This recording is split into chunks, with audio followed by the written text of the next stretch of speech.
quand l'ancien président américain Barack Obama a envoyé un message privé de félicitations au jeune dirigeant du Burkina Faso, Ibrahim Traoré, personne n'aurait pu prévoir la suite des événements. Sa réponse a provoqué une onde de choc à travers le monde, révélant une vérité sur le leadership qui a laissé des millions de personnes sans voix. Le Burkina Faso, une nation enclavée d'Afrique de l'Ouest, riche en or mais noyée dans la pauvreté. Pendant des décennies, son peuple a enduré le poids écrasant de la corruption politique, de l'exploitation étrangère et de la terreur incessante des insurgés armés. Des villages brûlent, des populations souffrent de la faim. Les promesses de démocratie s'évanouissent comme des mirages dans la chaleur du Sahel. Le monde observe, mais peu interviennent. Pour beaucoup, le Burkina Faso n'est qu'un titre dans les actualités, une crise oubliée dans un continent que l'Occident ignore depuis longtemps. Puis, en 2022, un changement survient. Un jeune officier militaire, Ibrahim Traoré, âgé de seulement 34 ans, se présente. Ce n'est pas le politicien raffiné auquel le monde s'attend. Pas de costume sur mesure, pas de discours répété. Il se tient devant son peuple en tenue militaire, sa voix empreinte de conviction brute. Assez, déclare-t-il. Assez des mensonges. Assez des vols. Si nos dirigeants ne se battent pas pour nous, alors nous nous battrons pour nous-mêmes. La foule rugit. L'ancienne garde tremble. L'ascension de Traoré est rapide, une révolution sans effusion de sang habituelle. Il prend le pouvoir non pour la richesse, non pour la gloire, mais avec une promesse, cette fois, le Burkina Faso appartiendra aux Burkinabés. Le monde réagit avec scepticisme. Un autre coup d'État africain. Les gros titres soupirent. Les analystes occidentaux le rejettent. Idéaliste, naïf, il ne tiendra pas. Mais dans les rues poussiéreuses d'Ouagadougou, l'espoir renaît pour la première fois depuis des années. Les agriculteurs, les mineurs, les mères ayant perdu des enfants dans la guerre osent y croire. Dans un bureau discret à Washington, D.C., un homme qui portait autrefois les espoirs de millions observe les nouvelles. Barack Obama, premier président noir des États-Unis, sait ce que signifie défier les attentes. Il se souvient de ses débuts, des sceptiques, du poids de l'histoire sur ses épaules. Quelque chose dans l'histoire de Traoré le touche. Peut-être est-ce sa défiance, ou sa croyance inébranlable que le changement est possible, même face à des obstacles insurmontables. Ou peut-être est-ce la culpabilité discrète qu'Obama porte, conscient que, malgré ses discours sur la justice, les systèmes qu'il a dirigés profitent encore de la souffrance de pays comme le Burkina Faso. Il s'assoit à son bureau, stylo en main. C'est inhabituel pour lui. Les présidents, en fonction ou anciens, envoient rarement des messages personnels à de nouveaux dirigeants non éprouvés, mais quelque chose le pousse. Il écrit, Ibrahim Traoré, l'histoire est façonnée par ceux qui osent défier le statu quo. Votre courage face à une adversité immense est admirable. Bien que la route soit difficile, j'espère que vous dirigerez avec la même intégrité qui a inspiré votre peuple. Le monde vous observe, et certains d'entre nous vous soutiennent. Un simple mot, un geste, mais lorsqu'il arrive à Ouagadougou, il porte le poids d'un symbole. Obama, icône mondiale de l'espoir, a reconnu Traoré.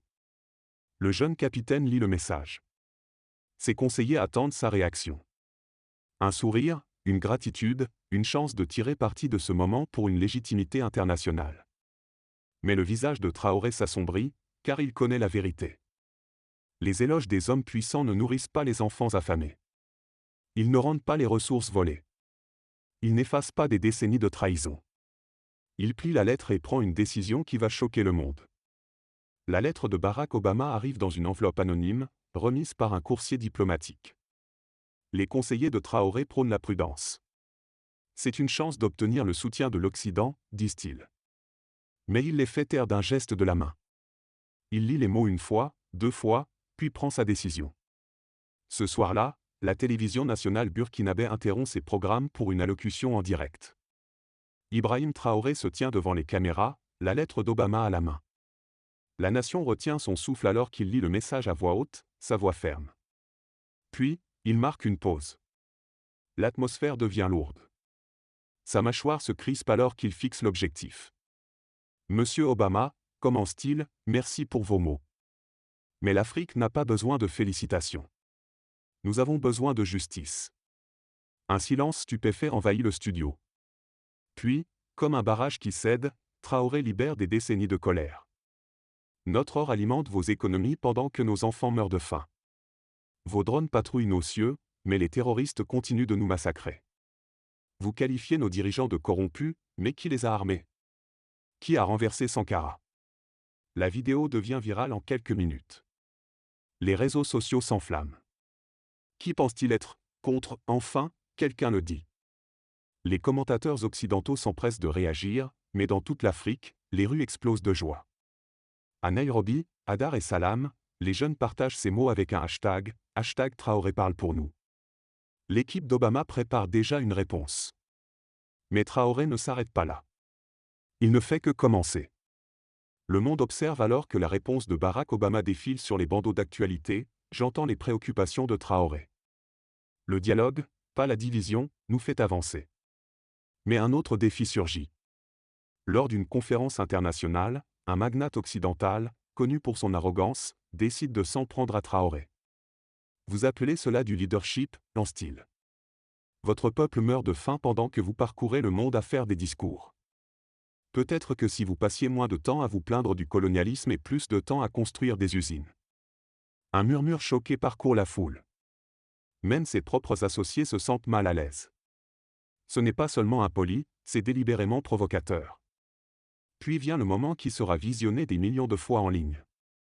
Ibrahim Traoré retire lentement ses lunettes, les plie avec soin et les pose sur le pupitre. Ce simple geste capte toute l'attention. Lorsqu'il lève les yeux, son expression n'est pas de la colère, mais presque de l'amusement. Vous avez raison, monsieur, dit Traoré, sa voix si calme qu'elle tranche la tension comme un couteau. Le travail acharné compte. Alors, dites-moi, quand votre entreprise a extrait pour 2,1 milliards de dollars d'or du Burkina Faso l'année dernière, combien d'heures avez-vous personnellement passé dans ces mines? La salle s'agite de murmures. Le magnate cligne des yeux, son sourire vacille pour la première fois. Traoré continue, son ton posé mais chaque mot précis.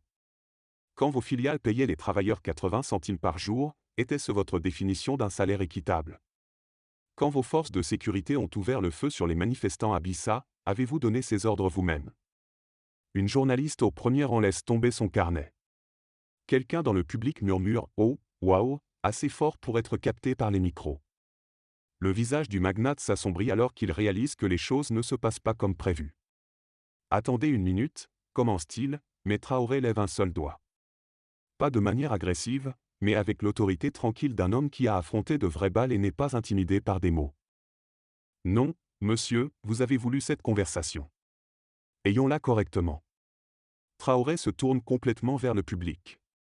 La fortune de cet homme provient de l'extraction de nos ressources pendant que notre peuple vit dans la pauvreté. Aujourd'hui, il a l'audace de me faire la leçon sur le travail acharné. L'énergie dans la salle change sensiblement. Là où il y avait une tension nerveuse, il y a maintenant autre chose, la prise de conscience que le public assiste à quelque chose d'extraordinaire. Un jeune dirigeant africain ne se contente pas de répondre à un provocateur. Il démonte systématiquement des décennies d'arrogance coloniale en temps réel. Le magnate ouvre la bouche pour répondre, mais Traoré n'a pas fini. Avec un calme délibéré, il sort une clé USB de sa poche. Je suis venu préparer aujourd'hui. Voulons-nous examiner exactement comment cet empire a été construit? Le moment s'étire comme un élastique sur le point de rompre. Le magnate, dans un élan de défi arrogant, réplique « J'ai bâti mon empire de rien. Chaque dollar que j'ai gagné vient de mon sang, de ma sueur et de l'ingéniosité américaine. » Ces mots résonnent dans la salle soudain silencieuse, sonnant creux face à ce qui va suivre. Traoré ne hausse pas le ton. Il n'en a pas besoin. Avec la précision d'un chirurgien effectuant la première incision, il hoche simplement la tête et dit « Vraiment ? Alors, vous ne verrez pas d'inconvénient à ce que nous montrions au monde la véritable histoire de votre empire. » Un membre du personnel tend à Traoré une petite télécommande. Le clic du bouton résonne comme un coup de feu dans le silence tendu. L'écran LED géant derrière Traoré s'allume, affichant un dossier méticuleusement organisé. La première image, une photo satellite d'une mine tentaculaire au Burkina Faso, ses bassins de résidus miniers brillants d'un vert toxique, même depuis l'espace.